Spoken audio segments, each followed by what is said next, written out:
Good morning, student. Student, as you all know, we have started chapter 10 History India after Independence. Today, we are going to continue with the same chapter. Start from page number 83. The Constituent Assembly also recommended that a certain percentage of seats in the legislature as well as in the government job be reserved for members of low caste. जो हमारी संविधान सभा थी उसने भी सिफारिश की कि दैट अ सर्टेन परसेंटेज कुछ परसेंट सीट रिज़र्व कर दी जाएं किसके लिए, लो कास्ट के लिए गवर्नमेंट जॉब में और विधायिका में। विधायिका मीन यानी कि लोकसभा, राज्यसभा और जो आपकी स्टेट विधान पालिका उनके अंदर। There were also some people who argued some of the Harijan candidates did not have the appropriate grade to appear in the Indian Administrative Service exam.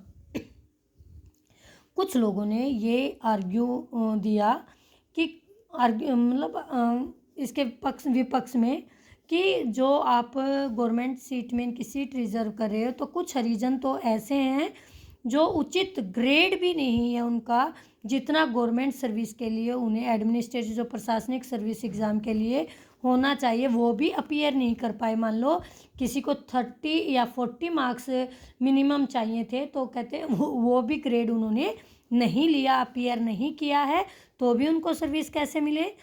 To दस H.J. खांडेकर रिप्लाइड, इसके उत्तर में H.J. खांडेकर ने क्या reply किया, that it was due to operation by the high caste, कि ये काफ़ी लंबे टाइम तक उत्पीड़न रहे हाई कास्ट के थ्रू, उच्च जातियों ने इनका शोषण किया, उत्पीड़न किया, which had continued for so many decades, बहुत सारे दशकों तक, कई दशकों तक मतलब इनका कंटिन्यू उत्पीड़न होता रहा।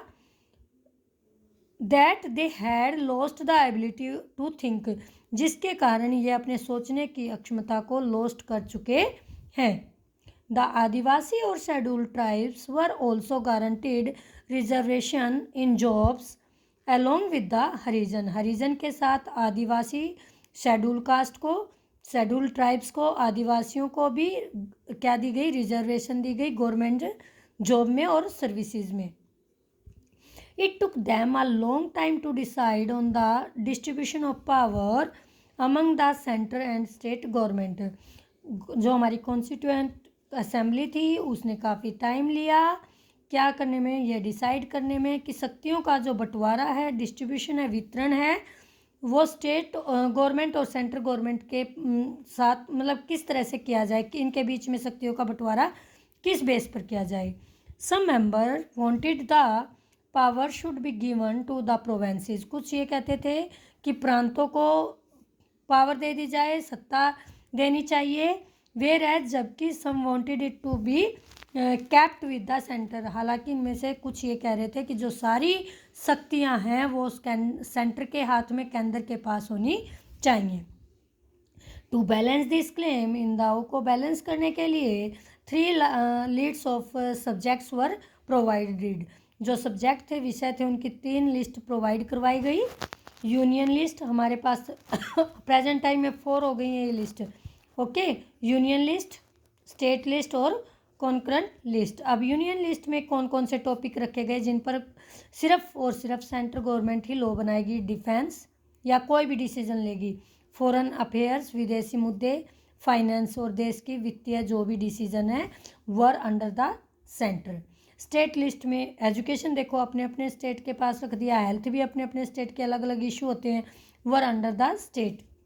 कॉन्करेंट लिस्ट में वो होते हैं जिन पर दोनों ही स्टेट गवर्नमेंट भी और सेंट्रल गवर्नमेंट भी कानून बना सकती थी, forest, agriculture etcetera were under this list, in which both the central and state government had joint responsibility, दोनों ही जॉइंट उत्तरदायित्व रखते थे, मतलब कोई भी रिस्पॉन्सिबिलिटी, कोई भी काम होता है तो दोनों ही इसके लिए रिस्पॉन्सिबल थे।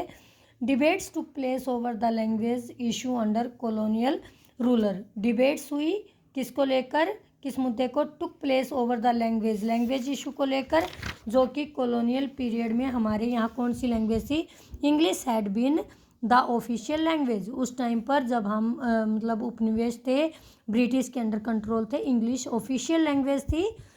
अब क्या कहा गया, many favoured Hindi as the national language, लेकिन कुछ किसके फेवर में थे कि हिंदी को राष्ट्रीय भाषा बना दिया जाए। हावेवर, इस प्रकार representative from south India like T Krishnamachari were against the imposition of Hindi on the people of South India and threatened to separate from India if Hindi was imposed upon them। देखो, जब हम ये कह रहे हैं कि हिंदी को राष्ट्रभाषा बना दिए जाए, तो साउथ में हिंदी को कम यूज़ करते थे, साउथ में मोस्टली में तो हिंदी को जानते भी नहीं थे लोग। जो टी कृष्णमाचार्य थे, उन्होंने क्या कहा, इसके अगेंस्ट थे।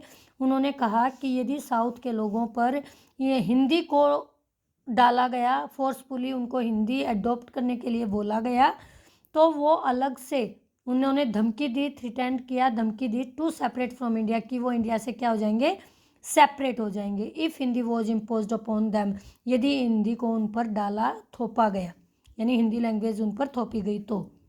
The issue was settled with the decision that Hindi would be the official language.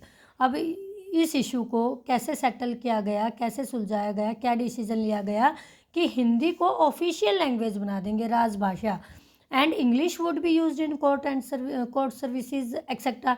लेकिन इंग्लिश का भी यूज़ होगा, जो आपके कोर्ट हैं या जो आपकी सेवाएं हैं, सर्विसेज हैं, उनमें क्या यूज़ होगी, इंग्लिश ही यूज़ होगी।